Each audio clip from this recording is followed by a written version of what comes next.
পরের দিন সকালবেলাটা আমরা সকালে উঠে গিয়েছিলাম। দেখতেই পাচ্ছেন যেমন পরিষ্কার আকাশ তেমন ছিল একটু শীতের আমেজ। আমরা গেছিলাম অক্টোবর মাসে, খুব বেশি যে শীত ছিল সেরকম না, আমাদের এখানকার কলকাতার মতনই অক্টোবর মাসে দারিংবাড়িতেও ঠান্ডা ছিল।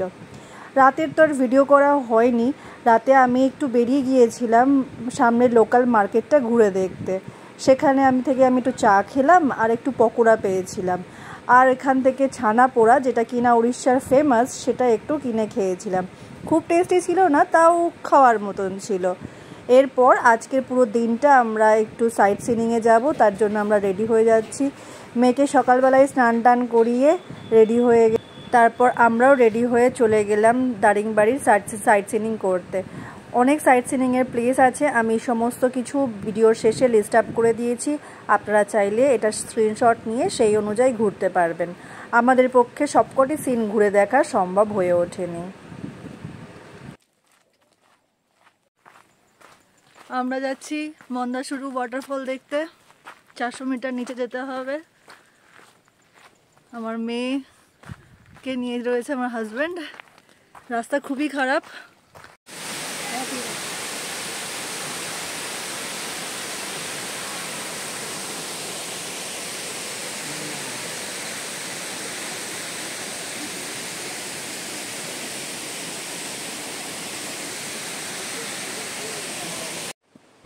এত সুন্দর প্রকৃতির মাঝখানে পাহাড় ঝর্ণা খুবই ভালো লাগবে, কিন্তু নামাটা যতটা ইজি ছিল ওঠাটা ততটাই ডিফিকাল্ট হয়ে গেছিলো। লাঠি আপনারা স্টার্টিং পয়েন্টে পেয়ে যাবেন, কিন্তু অবশ্যই নেবেন। আমি নেগলেক্ট করে নিইনি, কিন্তু নিচে গিয়ে পেয়ে গিয়েছিলাম। তো আর এই দিকের সাইডে একটা ভিউ পয়েন্টেও যাওয়া যায়, সেটার জন্য আরও 50 মিটার যেতে হতো, কিন্তু আমরা সেটা অ্যাভয়েড করে গেছি। মেয়েকে নিয়ে এতটা ট্রেকিং করে ফার্স্ট টাইম করা, তাই সবটাই সম্ভব হয়ে ওঠেনি। আপনারা কিন্তু অবশ্যই যাবেন।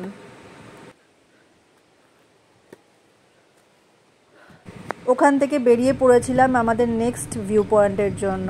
একটা অদ্ভুত জিনিস লক্ষ্য করবেন, গাড়ির ইঞ্জিন বন্ধ কিন্তু গাড়ি অটোমেটিক চলছে।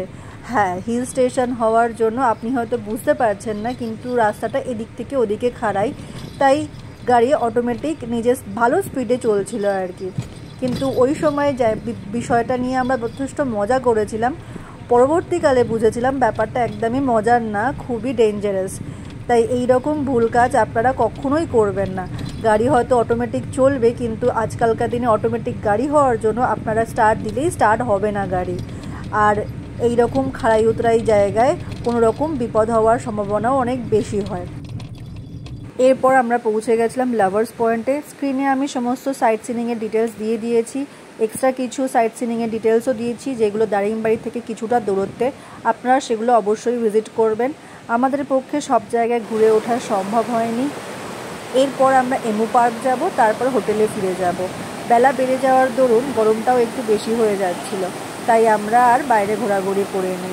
আর আজকের অষ্টমী হওয়ার জন্য খাওয়া দাওয়াও বেশ কিছু করে উঠতে পারিনি। আমরা একটু পাউরুটি আর মিষ্টি খেয়েছিলাম আজকের। এখানে কফি গার্ডেন আছে, বাটারফ্লাই গার্ডেন আছে, পাইন ফরেস্ট আছে।